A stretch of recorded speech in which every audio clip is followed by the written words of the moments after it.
A very good evening to all our ESSEC alumni and students. In case you don't know me, my name is Ian and I'm the Alumni Relations Manager for ESSEC Asia-Pacific. We are very privileged today to have Kim, the Director of Flower Power Singapore, to teach us how to create the terrine for the Christmas holidays. Flower Power is a social enterprise bakery that works alongside people with special needs and those recovering from mental illness to produce amazing bakes. Should you have any questions for Kat, please do not hesitate to unmute your mic and ask during the session itself. Now, without further ado, I shall now pass the mic over to Kat. Kat, please. Hi everyone. So I believe you guys has your kit with you. This is the package that we sent out. Right, so we're gonna use this. So what we will do for tonight is that we will start off with the preparation of the terrine dessert, and then while waiting it to be freeze up, I will do a bit of sharing about flower power, what we do, what are some of the opportunity for collaboration as well, right?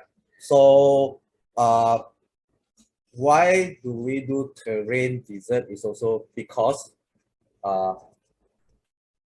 ESSEC give me a very tough job, they say we need to do some baking, cooking kind of program, but no oven, no cooking. So that made me crack my head to see what can I do, to create something that you don't need oven, can't bake, you don't need cooking, fire, induction or whatever. So got inspiration from terrine, where it's actually a French food, they put it on a loaf pan, the meat, the cuts, the vegetable in and everything, and bake it, or some of them they actually freeze it, right, and then they serve it. Right. So instead of doing it with the cook part, what we'll do is we will be actually doing it as a dessert.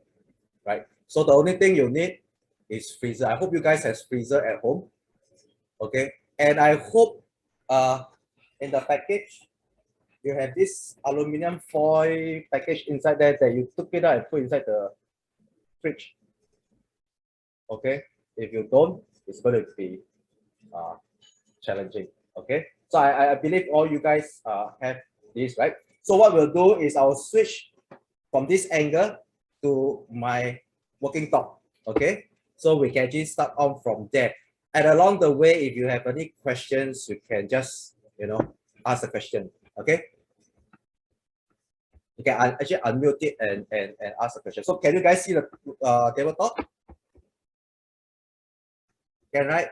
Okay, so what I will need you to prepare is you need 2 bowls, okay, 2 spoons, okay, but if you have silicone spatula like what I have, it's also great. Okay, that's for mixing. And then what we'll do is we put this one side. As you open up your package, okay, you have this, which you have it inside the fridge, right? So what you do is we're going to put this one side first. You have this, which you are going to put the terrine in there. Okay, we also put it aside. And then you have this. Okay. Okay, this is something that you're going to use. Okay, we also have the battery. So if you can put it in the battery, okay, great. Okay, you're all ready to go. So I have mine here, okay, ready to go. Okay, so what we'll do is inside this package, okay, when you tear it open,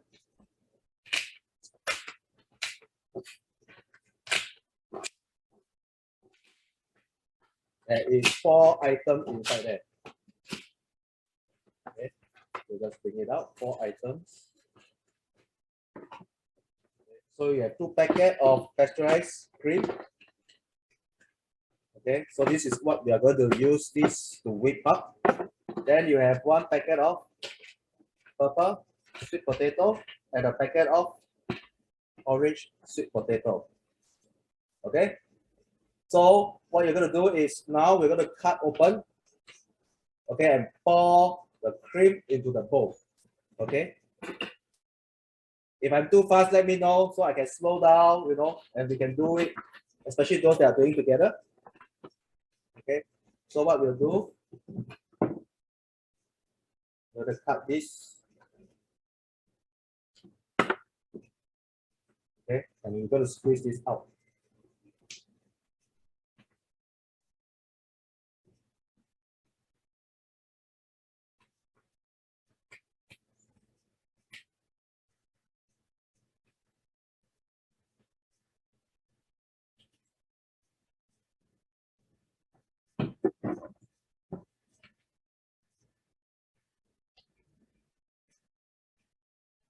Okay, once you are done, okay,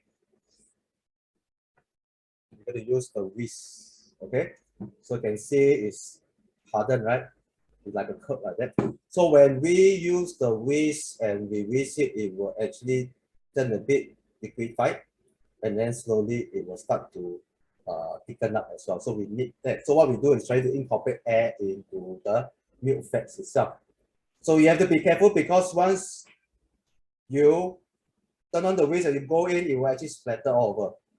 So just be careful on that. Okay. So we're gonna put it in first, all the way in. When you put it all the way in, it might not really whisk because it's the friction of or the cream is actually too thick, so it will not. So you got to move up towards the top layer of the cream. So we're going to turn on. You see, so you can see it's slowly moving, right? So it's facing challenge whisking. So you're going to move out a bit. So as you move higher, you will actually whip it. Okay, so you're going to do this.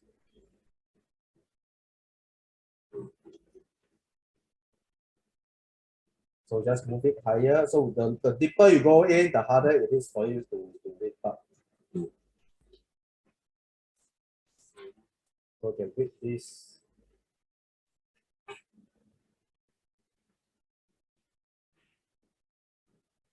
So you can see it start to actually liquefy.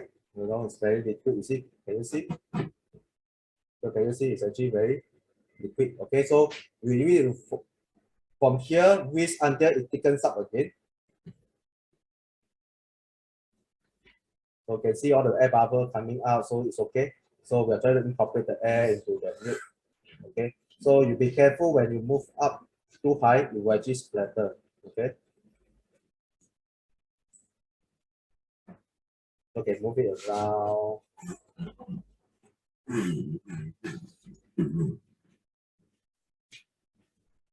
So this will take a while, so it will take about 3-4 minutes for it to slowly incorporate the air and then slowly to thicken up again.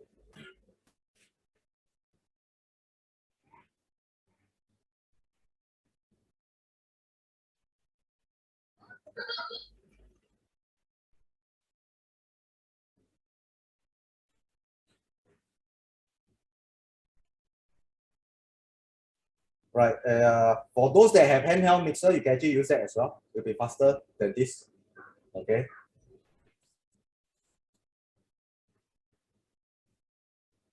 So you can see slowly it's taken up. It's also going in volume as well because of the air incorporated in.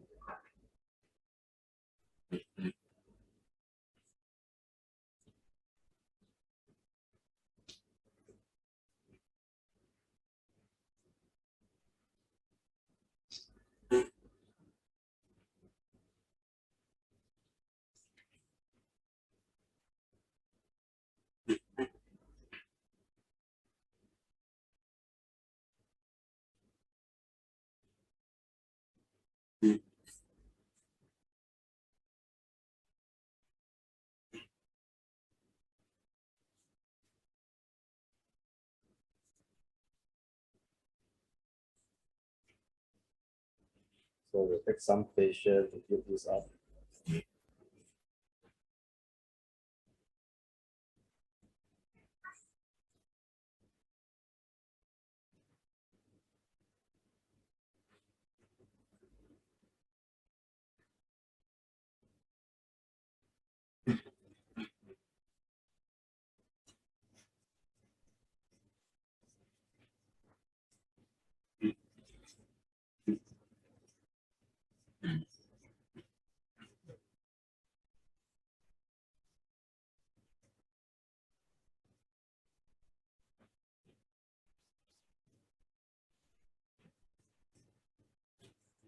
So it's actually slowly thickening up.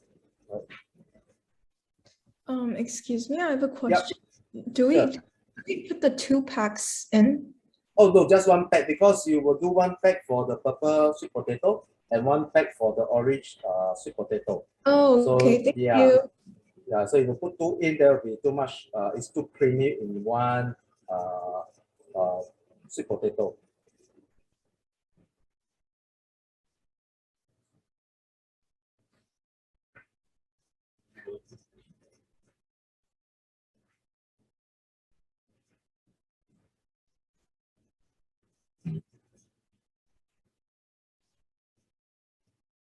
So you can see it's actually splattering all over my worktop now. Why I leave it up is also so that it doesn't splatter on me.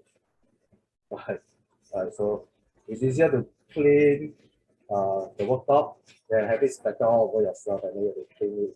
And especially this is a big text, right? So after incorporating, right, it's about there. So if you go in deeper and you find that it's very hard to read, so we are about there. Right, so you see when I go in, there's not much thing. The whisk can't take the description. So yeah, so we're almost done with this. So, okay. We'll put this one side. Okay, so now what we'll do is it's up to you whether you want to use the purple or you want to use the orange. Okay, so in this case, I'm going to use the orange one first. Okay.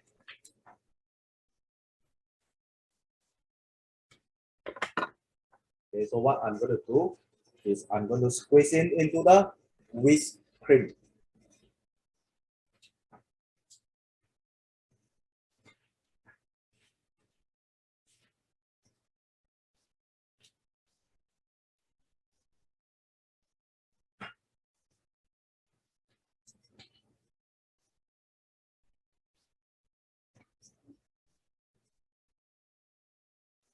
So we're going to squeeze the whole content in.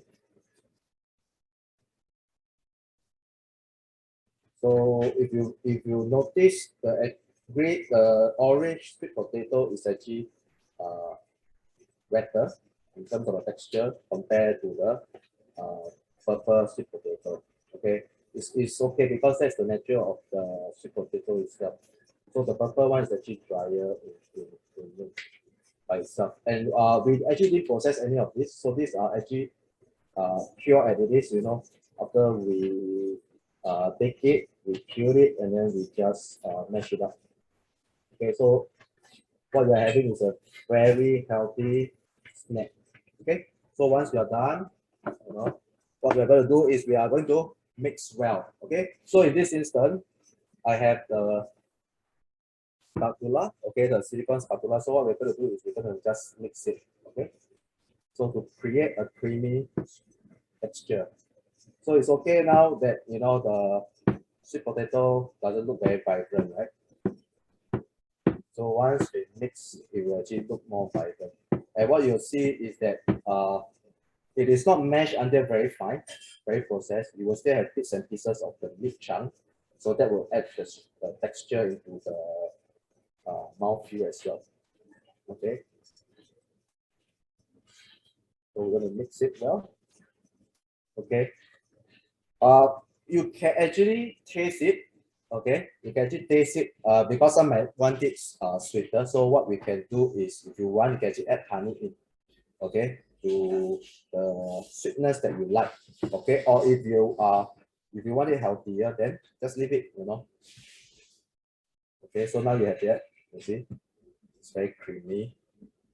Okay.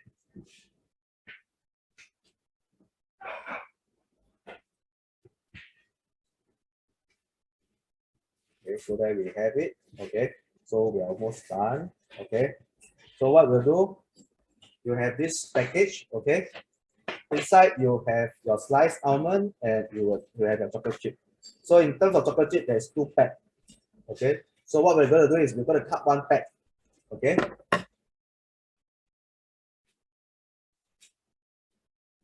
to cut 1 pack, and we're going to pour the content into the mixture itself. Okay, then we leave the other pack for the other sweet potato. Then we will just mix again.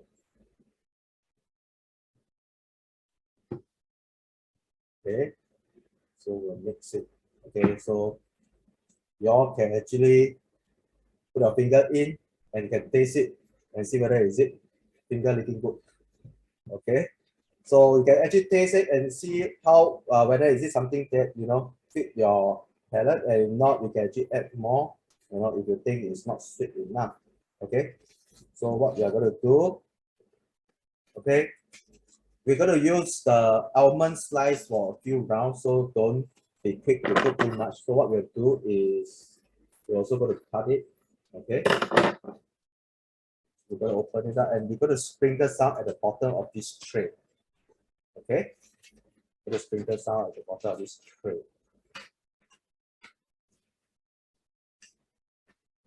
Okay. Okay, so what we'll do now, we will actually take the mixture, we'll pour it inside. Okay, we'll cover it inside.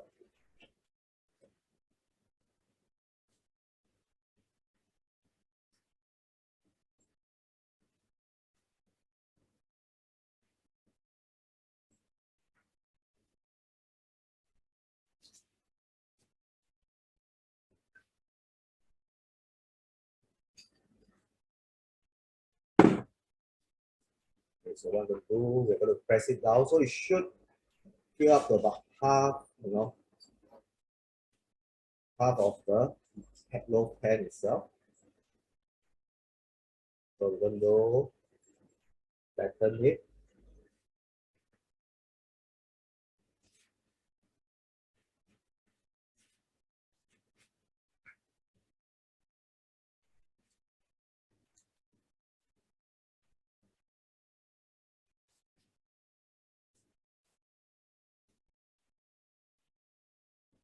Yeah, cover everything. Okay, flatten it. Okay, there we have it. Okay, so you can see the side, the side you have some of the sweet potato mixture. So you can either use a kitchen towel and clean it up, or you can leave it as it is. Okay, it's okay. What we're going to do is later part, we're going to put the purple one on top of it to create a two-layer texture. Okay, so you can, like for me, I'll just clean it up. Okay, so later it looks nicer, without the orange on the outside staining the purple color. Sweet potato, just clean it out a bit.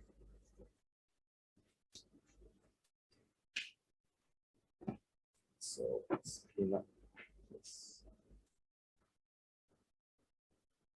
Okay, so we put this aside. Okay, take the next bowl. Okay, and then we're gonna open up the next cream. Okay, next packet of cream. Same thing, gonna pour into the bowl, right? And then we're gonna whip it. Same procedure.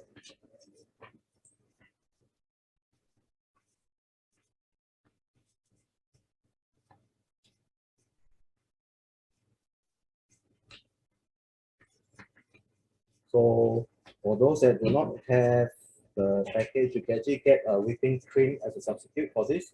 Right? Same thing. I think you can get all the ingredients easily from the supermarket. Okay, there we go. So same thing. Use it. So it's going to splatter a bit. So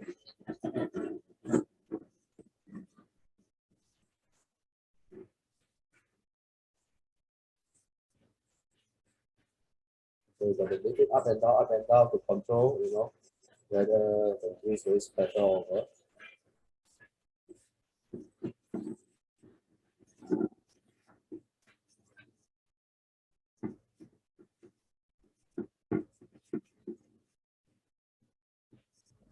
Any questions, any issue you all can actually raise up, you all can check. Okay.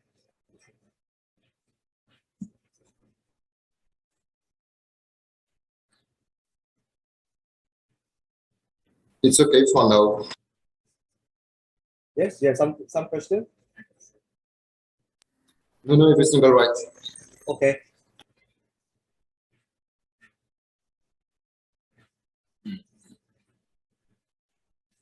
Yeah. Don't put on the chat because it's a bit small on the screen for me, so I might not be able to see the question, right? So it's easier for you to unmute and ask the question.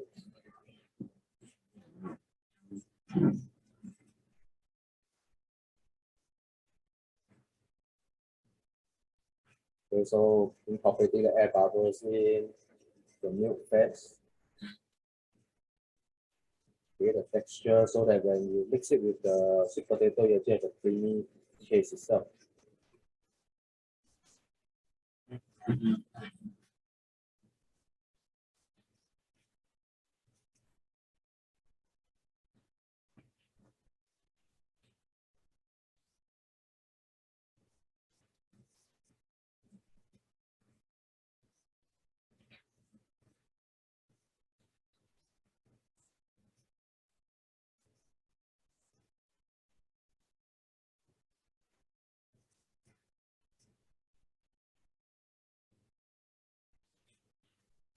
So it's starting to thicken out a bit.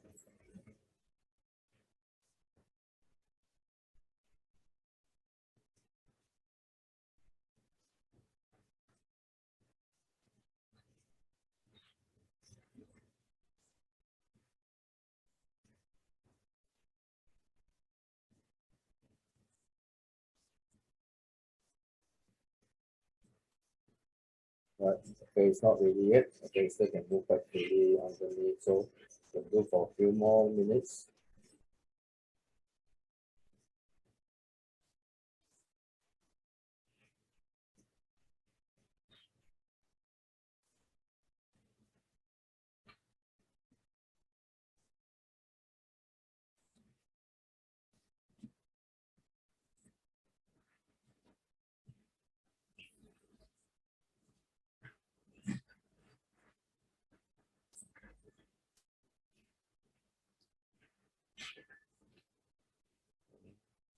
Okay.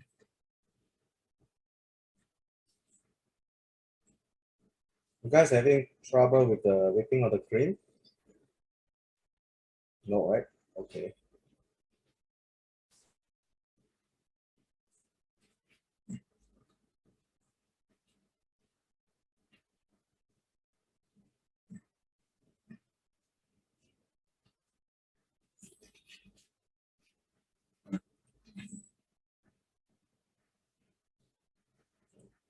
So one more.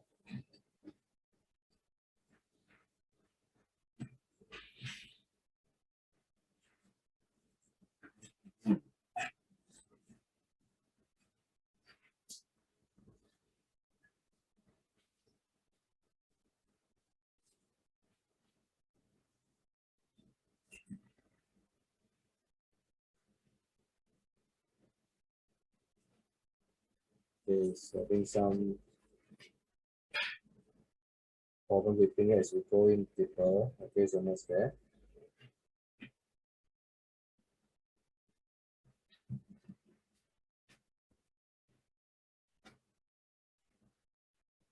Okay.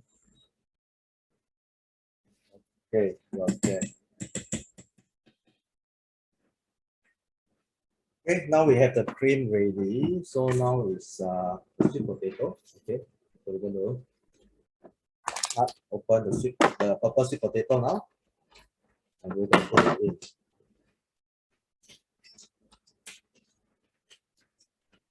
Okay. What we're going to do, same thing. We're going to stir. Okay. Break it. Okay. If it's a bit chunky, it's okay. Just break it up. Just break it up. You know, and then it's like a folding method. You just fold the sweet potato and the cream. Just fold it. You know, and be careful not to splatter all yourself with the cream. You can see the color is changing, right? Getting a very nice purple color. So just like, you know, you can actually do this as a healthier ice cream. Okay. The only thing is the milk fats. Okay. You need to use a higher milk fat to actually create this. Okay. So if you are on the healthier notes, then probably you will get some low fat cream to actually do this, then you probably will not be able to whip up, okay? To the extent that we do, because you need a very high milk fat content to whip it up. Okay, so you can see, okay, we're almost there. So you can see the darker purple is actually the meat chunk. Okay, the meat chunk that is still there. Okay, we did actually chew it in such a way that it's actually very fine. So we have the meat chunk there to create the texture when you do it. Okay. So we are almost there. So same thing. Okay. Raw chocolate chip. Okay. Okay, we gotta go all the chocolate chip in. Okay. Same thing. We are going to stir it. Okay.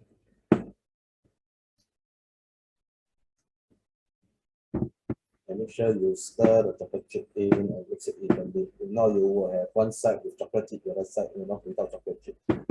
So make sure you fold it, mix it well.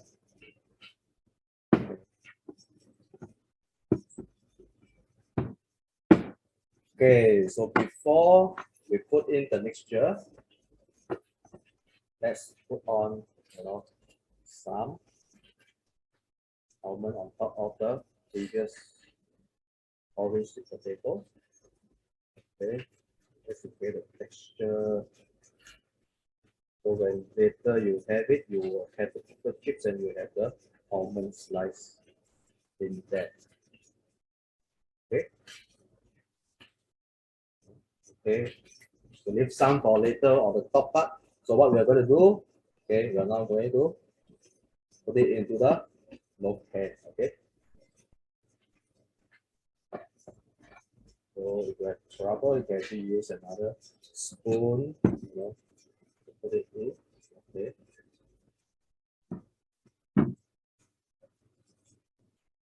So you can keep pressing now. Okay.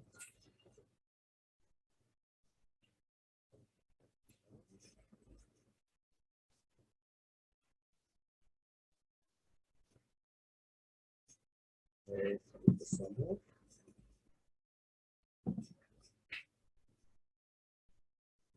Fill up the gap.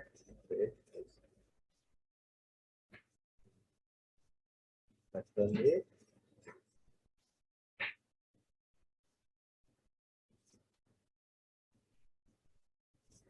Some gaps. Pattern up. Put it at the bottom. So that's easier when you put it on the top. Okay, so you some more. Okay.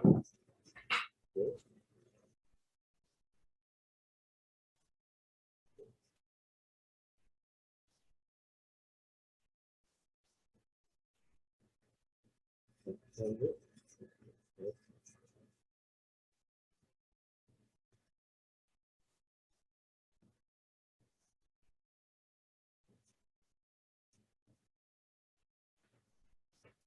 Okay, so you will see the pan on our shape because of the pressing that we did. So you can actually push it in there again. Okay, get the shape back. Okay. Okay, so the last bit, okay, put it up, put it all in, and spread it evenly.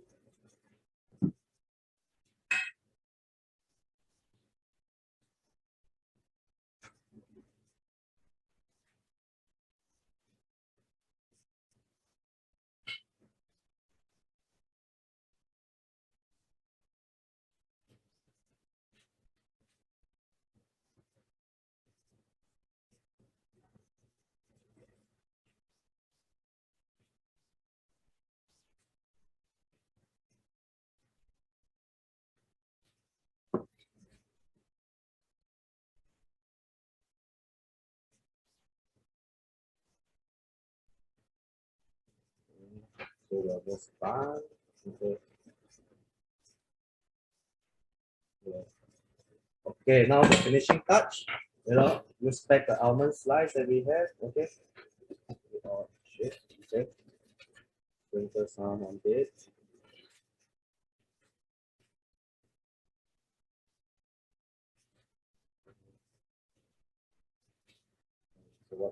do is you can press it down to fold. Okay, just press it so that the sweet potato mixture will actually hold on to the sliced almond. Okay.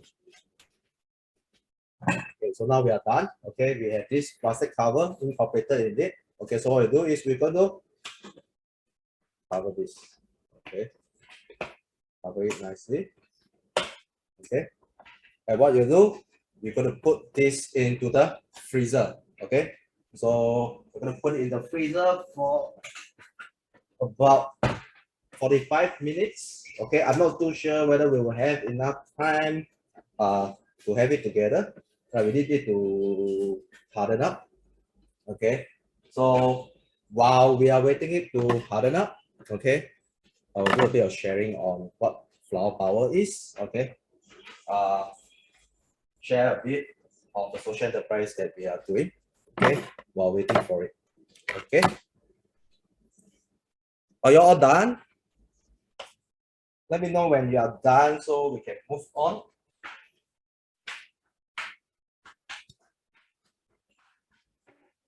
It's done. Okay, so we put it in the freezer already? For me, yes. Okay, so you did it beforehand, right?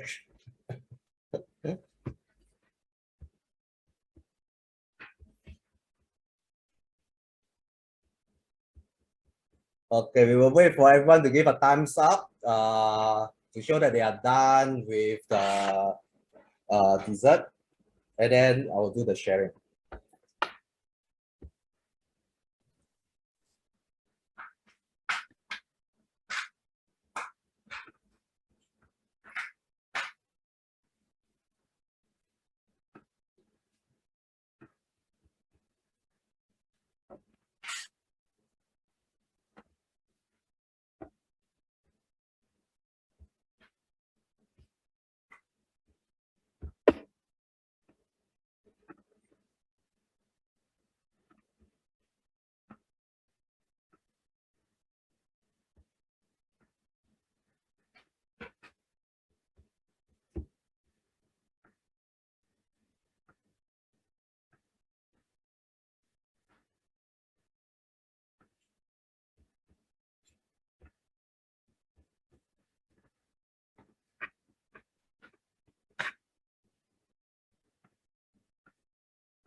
Okay, let me know when you're all done.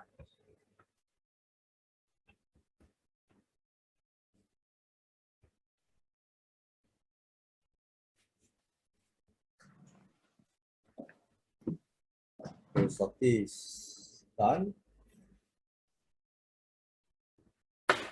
Okay, two done.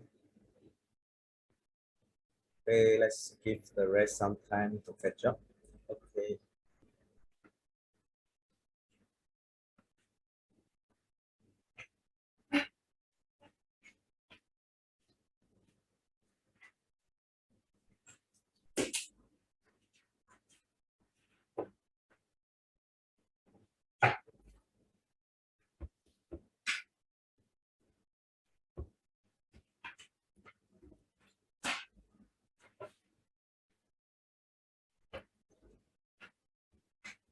Okay, probably give another 5 more minutes.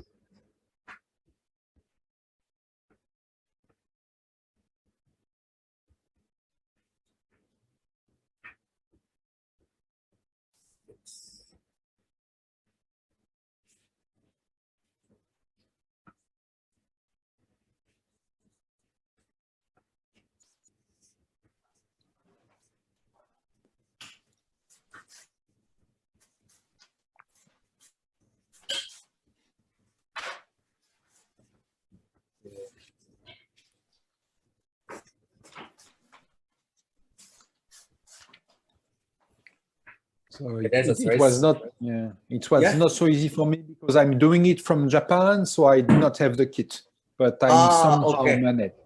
Okay, okay. You can actually use a manual whisk to do it. Just take it as a good form of exercise because Yes, you're going to whisk it quite absolutely. often. Now I feel strong. So if you think of wanting to work out and have a good meal, you can actually use this recipe, you know. So you can work out before you have a dessert, and then you don't feel so sinful after having the dessert.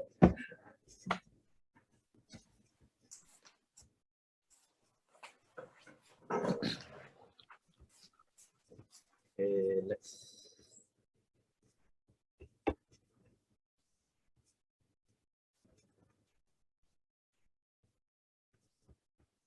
Okay, so I assume all are done with it. Right? Anyone not done? Not if later if you take out from the freezer and it's still not hardened enough, don't worry. You can keep it, bring it down to the chiller. Then you can have it the next day as well. You need it to be slightly hardened, which later I will show you. Right. Those that I've done one earlier so that it's hardened enough, and then how it looks like, you know. So you can have it like a dessert, a sweet dessert. Okay. So if all are done, so what I'll do is I'll do a bit of sharing on what flower power is. Okay. So also a bit of myself and how I came about to into this social enterprise industry. Okay. So what we do in flower power is actually we are actually a bakery, and what we work with is we work with diverse group of people, so ranging from those with disability to those that are marginalized. Okay. Helping them to have a dignified life. So okay, so why are we doing this, right? So it's a bit of an opportunity where most people or most organizations may not give them that opportunity, right? And some would say it is very challenging because you are doing a very wide range of person. Okay, so what we have is also we actually utilize universal design for learning framework to create a support system. Okay, that's how we are able to incorporate wide range of people into the organization. And what we do is we actually create great bakes, okay, and we also do for corporate gift, right? So like this festive season, we are crazy over here, right? So we have actually run quite a few things. So we have big corporate gift order from Tech Jam. We also run workshop for special needs itself, to give them social inclusion. Okay. So a little bit about me. So I was actually the founding team of Dignity Kitchen, or Project Dignity in Singapore. So one of the biggest social enterprise now in Singapore, and also expanded on to Hong Kong. Right. So I started in 2010, right? Not knowing actually what this space is all about, you know. But what draws me to this was how do we do good, you know, do good business combined. So that was actually something very new and very exciting to me. The traditional way during that time was you either be a charity, you run good program, you go to the foundation, you go to a big corporate and you ask for donation, you know, and then you keep doing that, right? Or the other spectrum of it is that I am a commercial corporation. I do my business, I make some money, and I want to do good, I donate to the charity. So knowing that both ways is going to be very hard to sustain long term, the idea of running it as a business, at the same time helping people with social impact. So that's something that draws me to this, and just jump in, right? So I was very, very challenging. For me, is because I do not have any context of social work. Not, I have no experience working with people with special needs. I have no experience working with seniors, you know, in training. It's just, you know, it's a good idea to jump in. So a bit about my background. My background is actually I'm from the IT and from the accounting.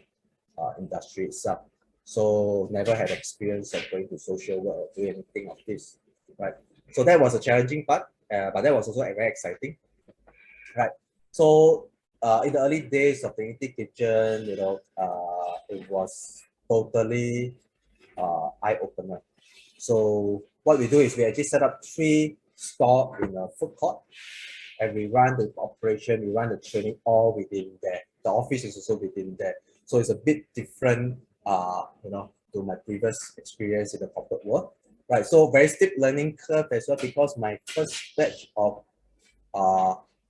student consists of 1 blind, 2 deaf, 1 ex-offender, 1 polio, physical disability, 1 single mother. So was very, very challenging in that sense. And I think that was also a very good learning ground for me, is that my first class of student is already inclusive. We take in everyone. We have no restriction in terms of I only take in autistic, or I take in physically challenged or deaf person. Right? We practically just take in anyone that needs help. Right. So the times ahead is also very challenging in the sense that we still need to run the business, we need to train them, everything are all learning, and at the same time learning the craft and the trade. So it really allows you to dive in deep to look at the social fabric and the landscape and to see what is happening within the ground itself. Right. So from there, we also create a learning program. So to incorporate diverse learning ability for the learners. So we know that everyone comes in with different learning ability. So how do we create training programs that can encompass them? So that being done, the next step is actually building foundation. That's why we bring in people, right? And then when we bring in people, how do we build them? How do we incorporate them into the organization culture? So how do we onboard them? And being a social enterprise, we practically have no resources at all. But very, very tight. Resources are always very, very tight. So how do we incorporate that mindset into every individual? That how do we create high value work with limited or no resources as well? So that was always a challenge where people are very used to going to organization and the resources is there for them to do their work. But in this instance, it's like practically everyone is bootstrapping the work that they have to do. And what we do is that we request for high value work, but we have limited resources. So that's how a lot of the people that comes on board actually learns a different set of working environment. Right. So at the same time, we are also building up different business units. So we have the Dignity Kitchen, which actually is a food court that is actually managed by people with diverse disability. We also have Dignity Mama, where mother and children with disability are paired up to run second-hand bookstore. Right. Then we also have Dignity Outreach, where we run CSR event with corporates, right? Developing programs for corporates as well, right? Educating them, and then we have Dignity Learn, where we do training programs, so to train people with special needs, to train the general public as well. Some of the social innovation that we created from there, one of the things that we did was actually we uses universal design for learning as a framework, right? So it's a bit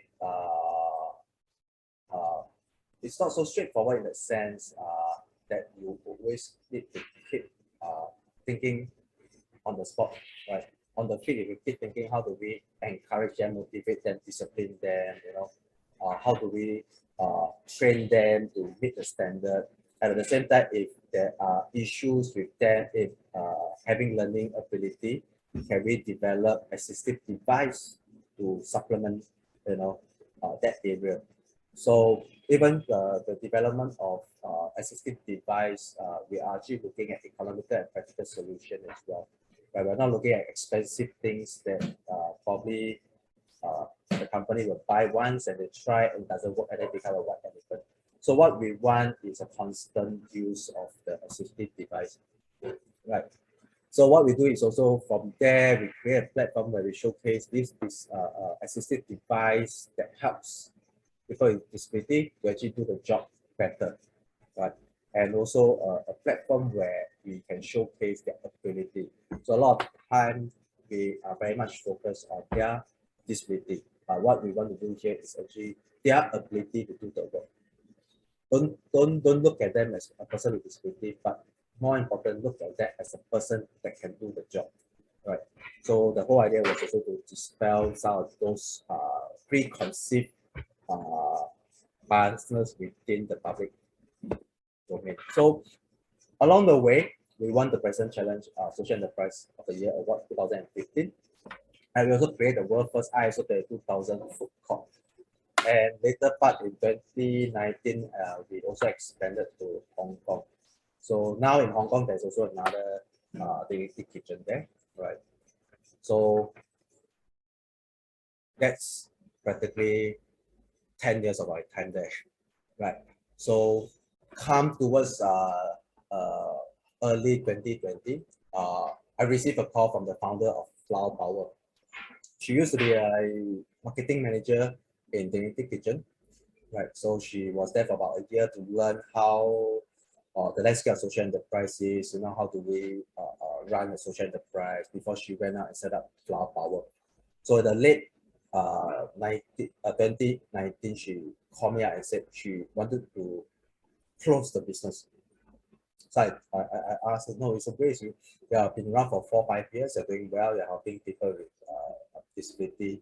So why close it? You know, the reason she gave me was that her health is not doing so well. That's why she need to let go of the business. So my first instance, why not? You know, I come in, you know, I can hold the fort first while she go and rest and recover, and then she can come back and resume again. And after a few doctors' opinion, she really got to give up the business. So that's where I thought, you know, Dignity Kitchen is doing well, you know, expanding overseas. You know, why not? I come up, take over Flower Power, and continue to keep the legacy of the business and continue to do good. Right. So that's where, you know, in early 2020, I took over the business, and we actually started, or we got our license to operate the bakery on 6 April 2020. Right. And if you all can remember, in Singapore, 7 April 2020, we have a lockdown, right? So wasn't a very good start at that point. So, but you know, we pulled through for that 1 year, right? We have the help of corporates that come in and support us. You know, we do their corporate care package for their staff. You know, that helps us. And if you understand the space of social enterprise, a lot of time, the first instant when they want to set up social enterprise is to apply for grant, right? So being in this space for about 10 years, I also understand if I apply for the grant now, and I'll be chasing KPI of the grant instead of just doing what I need to do to help people with specialists. So the 1 year, we didn't really apply for the grant, just go dive in deeper to understand what the pandemic will actually affect people with specialists and how we can actually move forward to help them, right? So we even look at the branding part of it as well. So previously, Flower Power branding was a bit more on the charitable angle, where it's a showcase with a lot of specialists doing the work. You know, the angle was always on them, and it kind of match the brands to charitable work that we are doing, instead of matching the brand to the product that we're producing. So a lot of time, consumer will come in and, you know, because of you're doing good, I'm supporting you. So that's something that we don't think is good going forward, right? To sustain, we need consumer to understand our brand relates to good fixed product. So we draw inspiration. So wanting to be like a famous Amos where people know our product is good, but back end of it, we are actually working on the social impact by employing and training people with specialists. So and that's where we look at it that our end product may not be perfectly shaped, but the whole idea is the quality of the taste is still there. right? So that's something that we are very proud of, you know. So we also look into the employment opportunity for people with special needs, especially those that may not be qualified for open employment, which means they are able to go out for commercial organization to be employed. So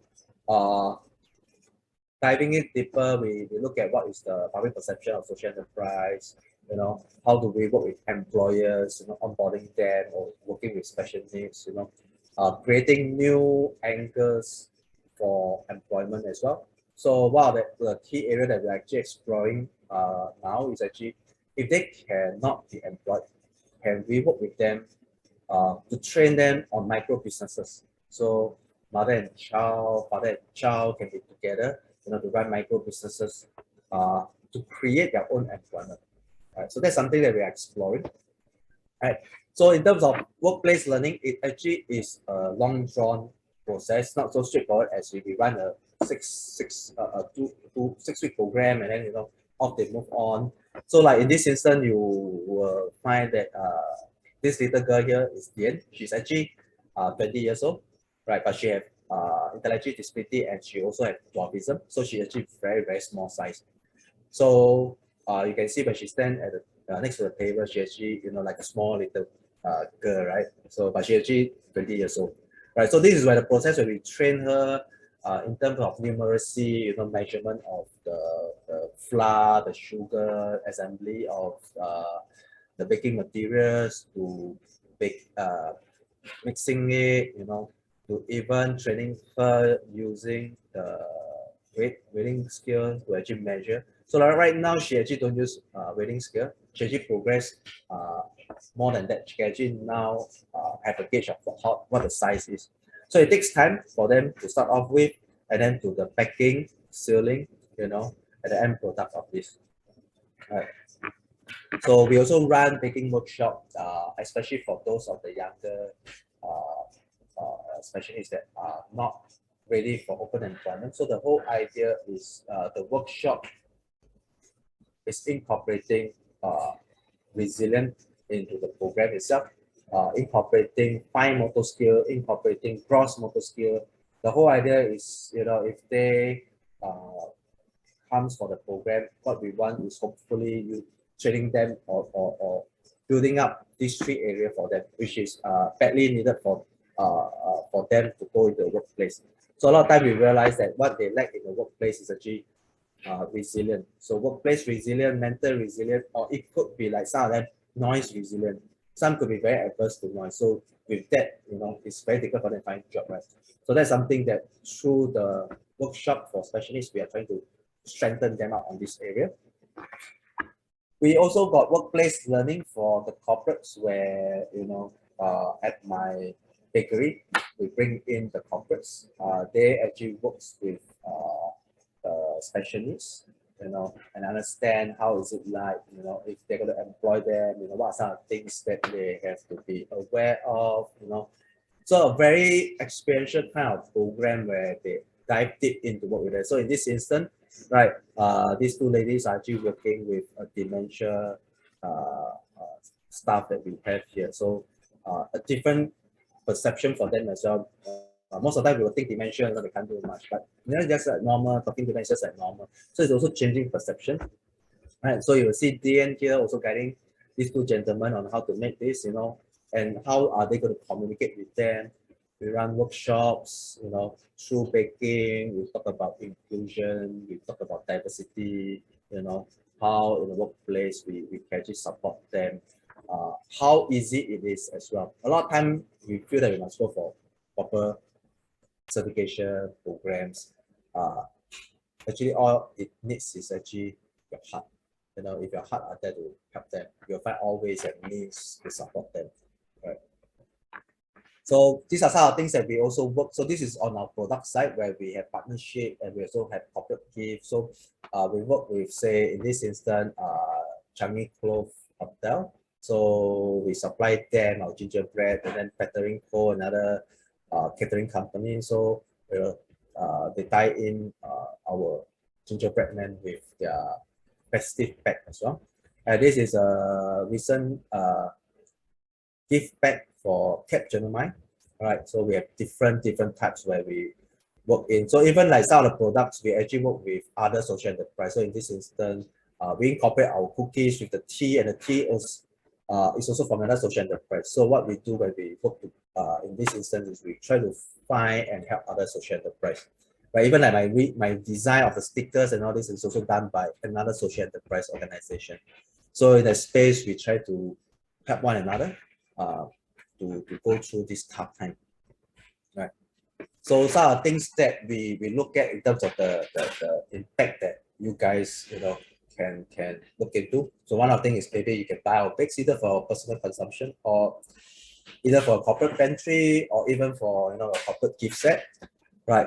Another thing that we are trying to look at is actually on the training side, is actually a training fund for those low income. So sponsoring them for training program.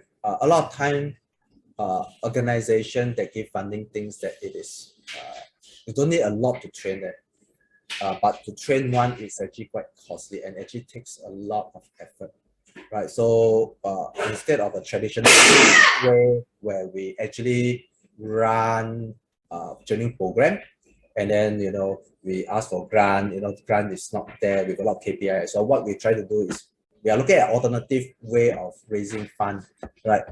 Or we could do workshop for you guys as well, or even for your company on how to work with them, in terms of the wider scope, or in terms of how you can incorporate them, or even CSR program that you have.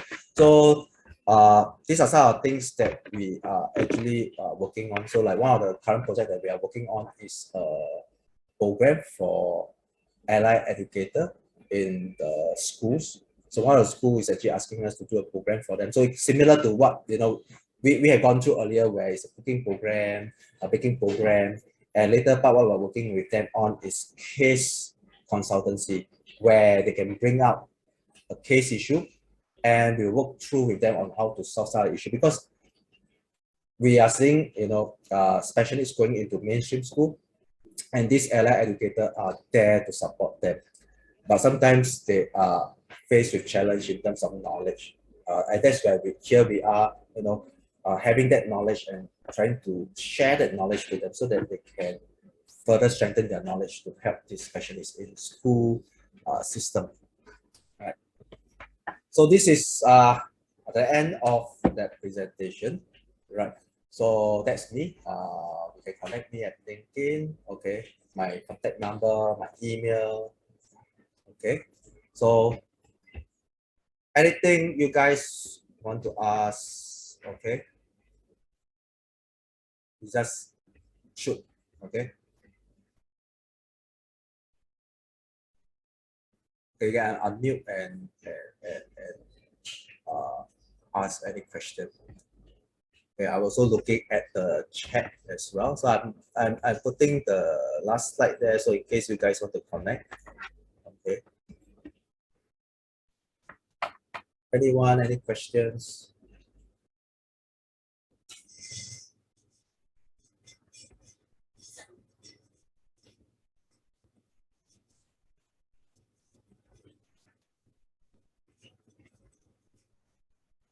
Anyone? So I just one question. So you're located in Singapore, Yes, correct? Or I'm in Hong Kong? located In Singapore. No, I'm in Singapore. Yeah. So Okay. Okay. yeah. And do you have contacts with such organization in other parts of Asia? You mentioned Hong Kong, but also other. Yeah, I still have some connection with Malaysia, Hong Kong. yeah. There are some connection with Malaysia, Thailand, Shanghai, as Beijing, Shanghai. Yeah. So because by my previous organization, I did a lot of sharing. So I did talks in Beijing as well for the China side. I'm also a regular presenter or speaker in common purpose as well. So I did quite a couple of programs for that. That's where they bring in participants from Asia, and then we do sharing and understand what are some of the things that we can actually work on. I mean, those are contexts that yes, I do have around. So, but some of them we have not been in contact for quite a while, so also can't travel, right? So probably if there's anything that you need, let me know. So I probably have to pick up. Okay, thank you for your answer. Any particular area you're looking at in terms of organization from overseas? No, not really, but I'm located in Japan, so that's that's the only Okay, point. Japan. Okay. But I could find sweet potatoes, so that's yeah, Japan is. this is what That's counts. that's where it comes from, right? Where it is the craziest, the sweet potato. But Japan one is the yellow, the purple skin, but the fresh inside is yellow. So that is the sweet, and it's very sweet. Yeah, you can actually use that as well. Yeah.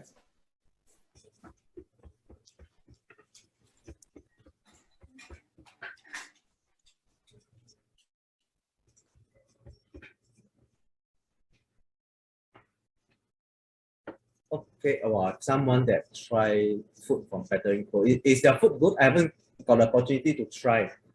I try order from them. They tell me for Christmas, they're all sold out. So I couldn't get a chance to try their food. All right.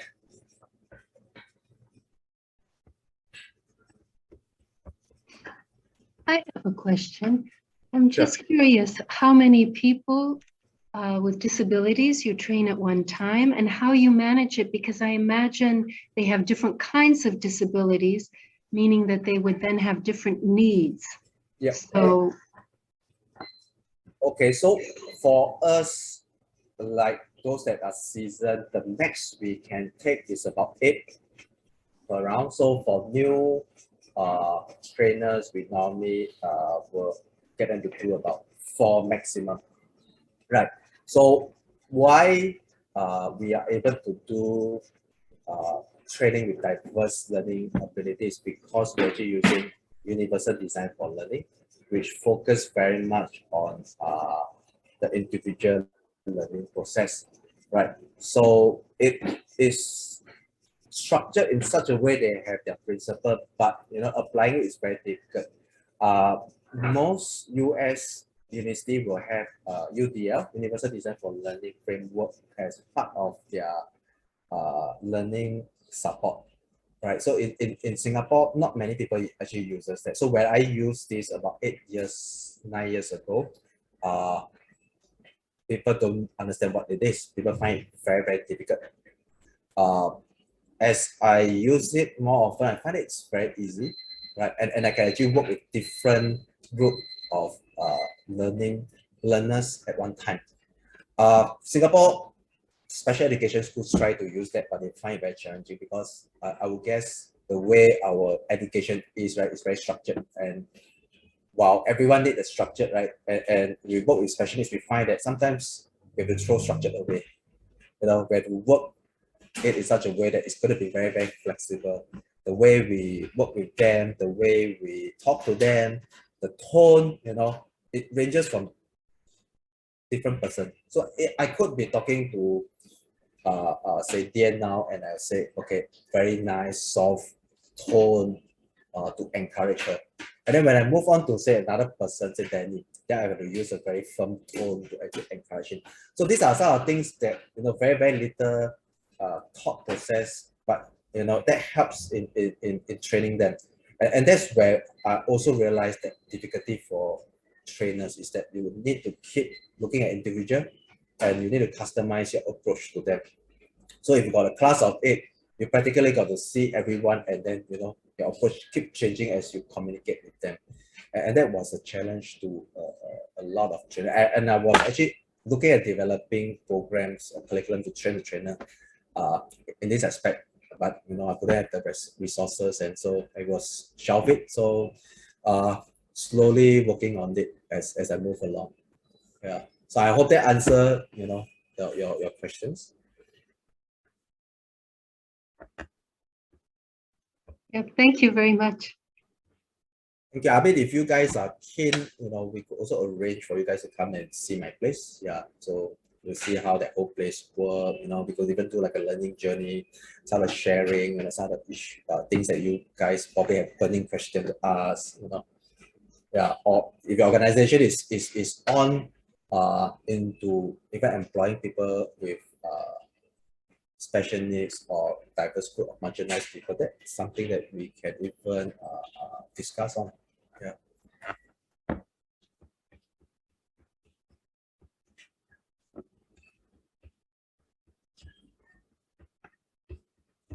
All right, anyone, any question?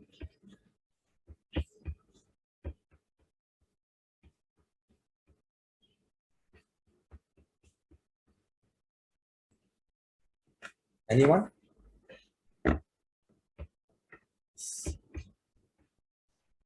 Maybe one little question, please. Sure, So sure. when can we eat the? Ah, okay. Let me see. Let me check mine. I don't think mine is that ready. Right. So okay, you can actually go and check your terrain dessert. Okay, just feel if it's hardened. Right. So I brought up the one that I've done earlier. So it's actually ready. So maybe let me just change the camera so you can see. So this is the one that I've done that earlier. Okay, so you can see. So it has to be hardened. So what you can do is you can actually open it up in this way. Okay, let me just get the big board. But you guys have to test and try out. Okay, I'm going to share this with you. Okay. So we're gonna flip it open, flip it the other way around, upside down, and we try to open it up.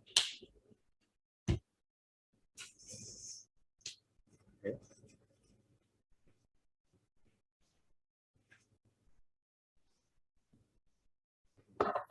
Cut it. Okay. Yes.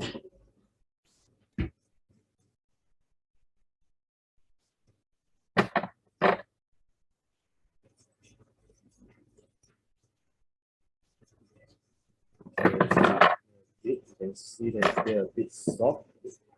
So best bet is keep it there tomorrow. Okay. So there you have it. Okay. So what we can do is you take a knife and then you can just cut it. Okay. So can cut it. Put on the plate.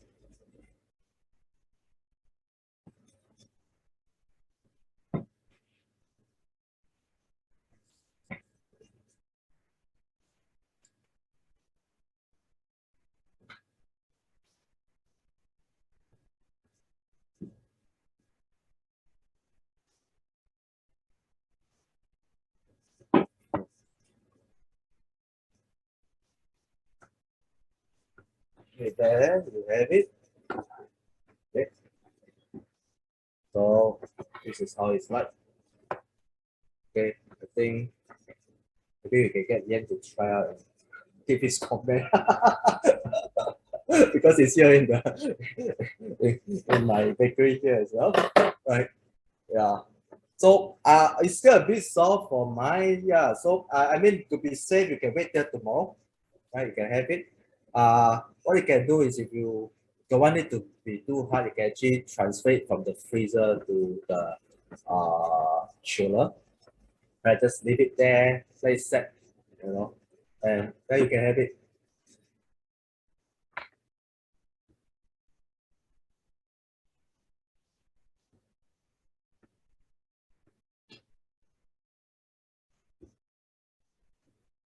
Okay, so this is how it looks like. That's why we have two different colors. We use two different colors. So you could also use the purple skin, the Japanese the purple skin with the yellow flesh inside there. Right. So you can play around with it. No, in Japan we also have purple potatoes, so I could find one. So yeah, purple potato. What we can do if you have an oven and you have purple potato, you can actually put it on a metal loaf pan, and you actually can bake it. So you can put a bit of salt and pepper. You know, we can do the same thing, but no cream, and then you can just bake it. It will be nice. Okay, I will try. Yeah.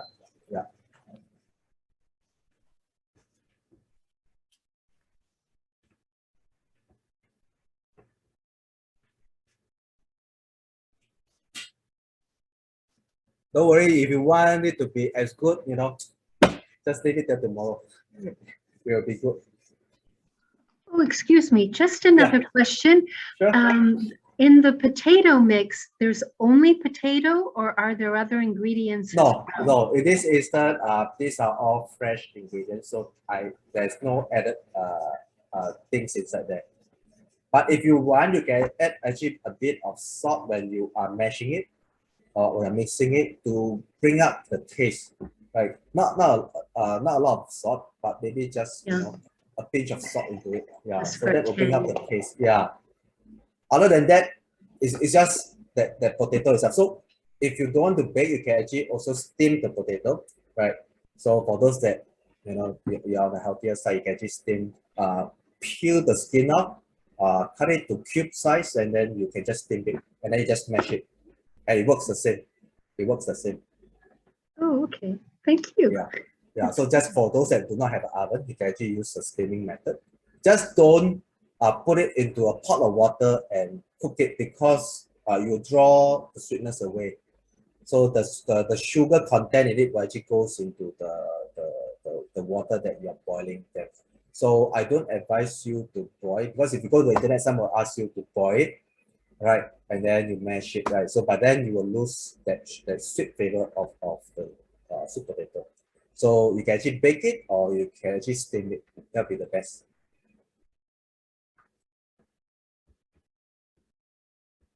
Thank you. You're welcome. Anyone got any questions?